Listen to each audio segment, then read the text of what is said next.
Are you prepared to tackle conflict in supportive living environments? This video explores essential techniques for managing client conflict and emotional distress. Learn how to maintain professionalism while ensuring safety. In supportive living, de-escalation aims to diffuse tension and keep clients safe without coercion. California regulations require staff to use the least restrictive interventions first. Staff must remain calm, speak in a soft tone, and show empathy. Training experts advise approaching with patience and empathy. This communicates respect and humanizes the care process. Stay calm and present by taking a deep breath and avoiding alarm. Listen actively to allow the client to express concerns and show empathy. Validate their feelings even if you disagree, and offer choices to give them some control. Remove triggers and provide space if possible. These steps help de-escalate situations effectively. Keeping a safe distance from an upset client can help de-escalate a situation. De-escalating situations requires maintaining a respectful distance. Do not ignore the client's emotional state. Ignoring the client's feelings is not recommended. Always acknowledge and address client concerns. Avoidance is not recommended. De-escalation is about safety and respect. Use least restrictive, person-centered approaches as mandated by regulations. Staff must identify clear indicators that require notifying a supervisor.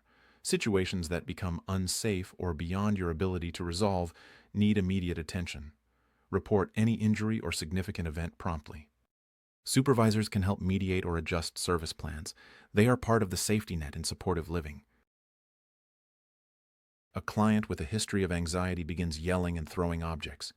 If you feel unsafe or cannot calm the client, call your supervisor for guidance. Follow your agency's crisis plan. Document the incident and your response.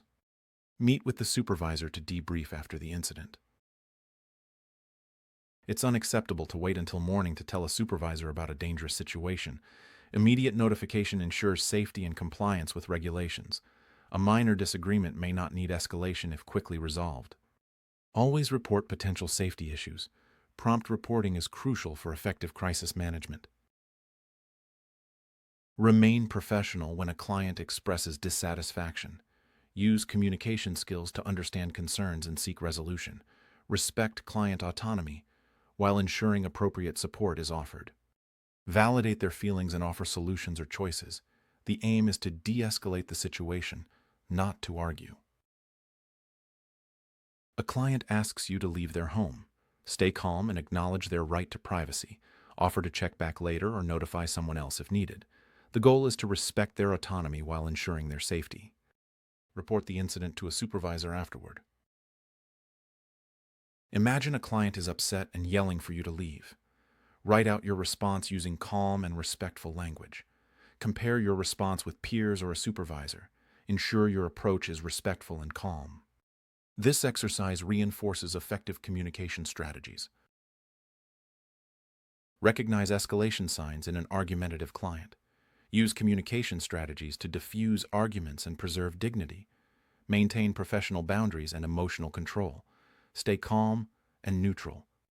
And use reflective statements. Finding common ground can soothe tension.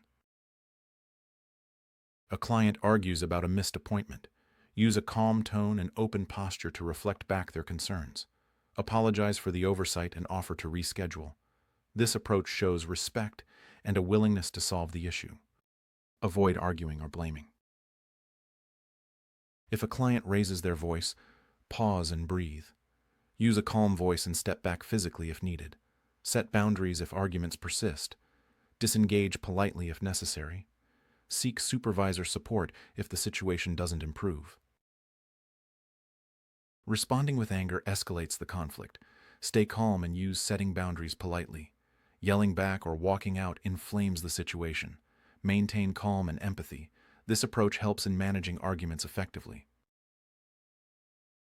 Throughout this course, we emphasized person-centered de-escalation and professionalism. Always remain calm, empathetic, and respectful. Follow your agency's crisis plan and reporting rules. Complete required paperwork and discuss with your supervisor. Debriefing reinforces learning and safety. Consult the DDS Supported Living Services Guide for service standards. Participate in ongoing training for behavior supports and communication skills. Familiarize yourself with regional center policies. Proper de-escalation and communication preserve trust. Uphold the commitment to high-quality care. Thank you. Through person-centered de-escalation and supervisor involvement, you can manage conflicts effectively. Stay calm and respectful, following regulations and agency policies. These strategies help create a safer, supportive environment